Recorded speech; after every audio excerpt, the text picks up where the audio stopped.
Hey everyone, welcome back to RedTone Studio. If you're new here, I'm Red, and this is my small recording studio. Now I've been in the music business for quite a few years. I've also built a lot of my own gear. You can check out some of that video up here.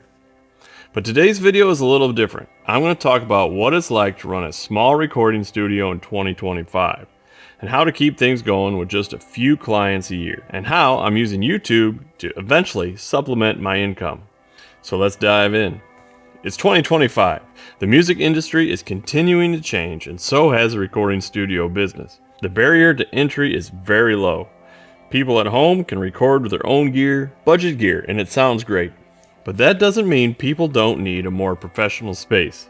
In fact, small studios, like mine, serve a very useful purpose.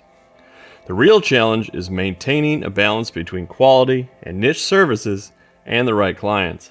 I'm not expecting to book huge commercial projects every day, or any day for that matter. I might only get a few clients a year, but each one matters. Every person who walks through my door is looking for something specific, whether that's an analog warmth with my hardware, or more personal touch, or just the vibe of being in this creative space, away from their regular environment. Now, how do I attract clients when I'm working in such a small studio? It's mostly word of mouth. Over the years, I've played out quite a bit with my now retired band Stroker Red. Leave a comment below if you have ever seen us out playing. This has kept me in touch with a lot of musicians, a lot of friends of musicians, so a word of mouth and then a good social media presence have been huge for me. But in a world full of big budget studios, I found that offering personal connections and a more tailored experience is what gets me repeat business and referrals. I also keep my prices affordable for small indie artists, bands, or anyone who doesn't want to break the bank at larger studios. It's about building relationships and understanding the clients and their needs. Now let's talk about YouTube for a second. Running a small studio is hard work, and sometimes it's just not enough to pay for all the gear that I might want to purchase. So that's why I've been starting to focus more on my YouTube channel. I've been making videos for a while now. I've been sharing gear builds, studio tips, and advice on music production. My goal? Well, that's to create a community where people who love audio engineering, mixing, and gear can connect, and hopefully turn that into a second source of income. But here's the thing. I'm not monetized yet. I've got about 500 subscribers as I film this video, so it's been tough, and the road to monetization is a grind. But I know it's just part of the journey, and I'll get there someday.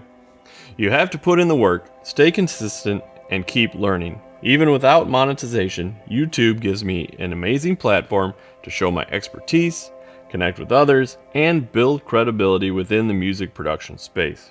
And honestly, the best part is connecting with you guys. I love hearing your feedback on gear, techniques, or even challenges that you face in your own studios, or when you're just telling me I'm wrong. It's the kind of thing that keeps me motivated.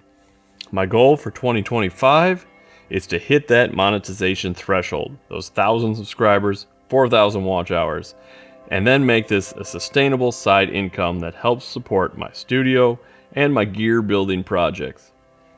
So what does the future look like though for small studios like mine? Well, I think the key is adaptability, whether it's embracing the power of online collaboration, offering specialized services like mixing, mastering with a little bit more hardware, or leaning into niche markets where there's always a place for small studios in the music world. What's important is creating a space that feels authentic, where people can come in and feel heard. It's about quality over quantity and the relationships that you build along the way.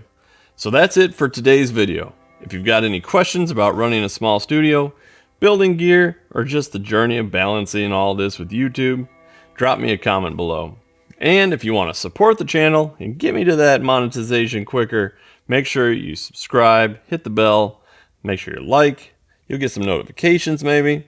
I've got some cool content planned for 2025, including some more behind the scenes of my builds and tips for improving your own studio setups. So thanks for watching, and we'll see you in the next one.